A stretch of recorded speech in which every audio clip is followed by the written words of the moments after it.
First of all, when you look at ancient texts and traditions all over the world, literally all over the world, you find very clear descriptions of an advanced race or races that we would call extraterrestrial, not of this planet, that came to this planet and brought this advanced knowledge a long, long time ago. Some of the most famous examples of this are what have become known as the Sumerian texts or tablets. They were found in what we now call Iraq in the last century, about 1850. There's thousands of them.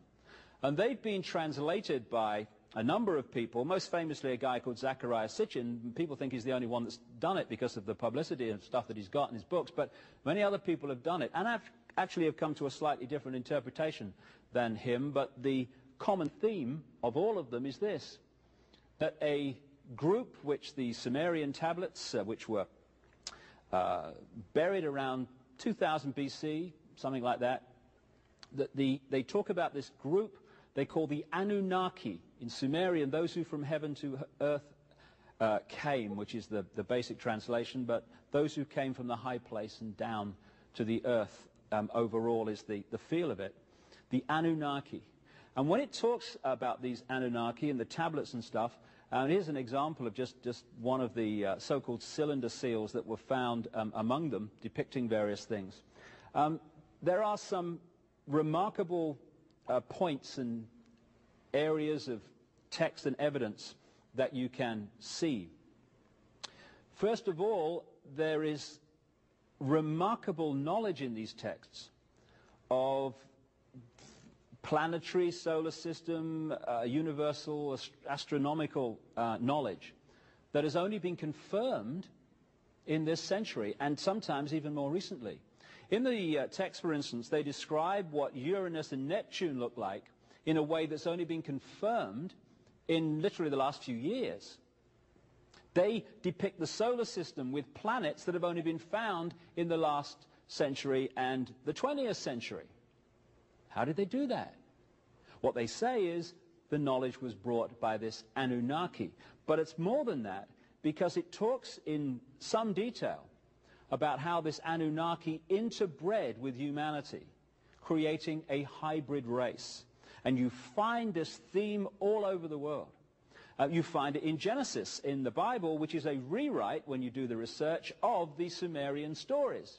So we get the theme of the sons of God who interbred with the daughters of men. But when you take that back to the Hebrew, just one step, you find that that phrase, sons of God interbred with the daughters of men, actually says sons of the gods interbred with the daughters of men. And every time in the Old Testament you see the word God, it's translated from a word meaning gods.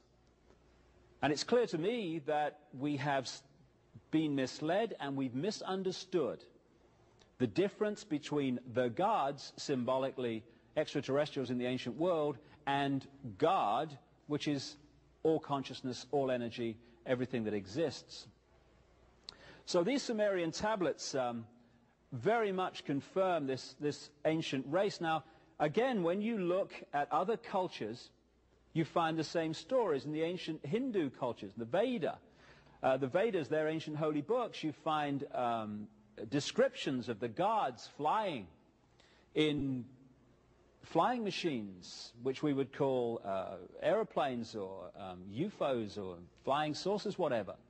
And when you take the common theme around the world, it's very clear that in the ancient world was a race or races of very, very high technological knowledge. And this was the knowledge that built the pyramids. This was the knowledge that built all those ancient structures which conventional history and archaeology simply cannot explain. Now, this area here of what we call the asteroid belt would seem to be very, very significant. If you take Zecharia Sitchin's translation of the Sumerian tablets, the detail of which I have a problem with, I must say, here and there, they talk about, according to his translation, that a planet called Nibiru, the planet of the crossing in his translation of the Sumerian, came into this solar system a vast, vast amount of time ago. And one of its moons collided with a planet that was between Jupiter and Mars, and that created the asteroid belt, which just happens to be between Jupiter and Mars. That's one interpretation of what happened, but there are others, and I've come across a scientist, a friend in America, who's been researching all this for 30 years, and he is convinced from a large amount of different evidence that actually something different happened, not least because at a major corporation he used to work for, they did a study, the physicists at that corporation, into what must have happened to the solar system, because when you look at the planets and how they spin and how fast they spin and all this stuff, it's very clear that some major disruption has happened in this solar system. It's affected not just the Earth, but also the other planets. It's a major cataclysm. And they came to the conclusion, which basically supports the theme of a guy called Immanuel Velikovsky in the 50s, who was ridiculed for saying that what we now call Venus went through this solar system, devastated Mars, and almost destroyed the Earth. But these physicists are actually supporting the basis of that. What they believe as a result of their research is that the planet we now call Jupiter came into this solar system not that long ago, remarkably, 7,000 years ago maybe, something like that. 4,800 BC was the date that I was given for the window of time that it happened. And it collided with a planet that was in that area, and devastation unfolded, and the asteroid belt was the result. They also suggested that a great chunk of Jupiter, which is a colossal planet, of course, broke off and careered through the solar system and devastated Mars. Interestingly, the probes to Mars have suggested that the landscape of Mars is no more than 10,000 years old, so something certainly happened there that devastated it, and came close enough to the Earth and was caught in the Earth's field for a while, did a couple of orbits, and that orbit, when you look at the scientific suggestion of what that would have caused, starts to confirm some incredible legends, traditions, and oral and written evidence from the ancient world all over the planet that there came what the Bible calls the Great Flood.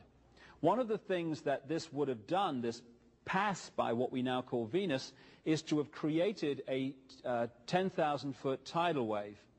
Interestingly, in the pre-flood world, since then, agriculture as we know it began at heights above 10,000 feet. Quite obvious why that would have happened in the scenario we're talking about.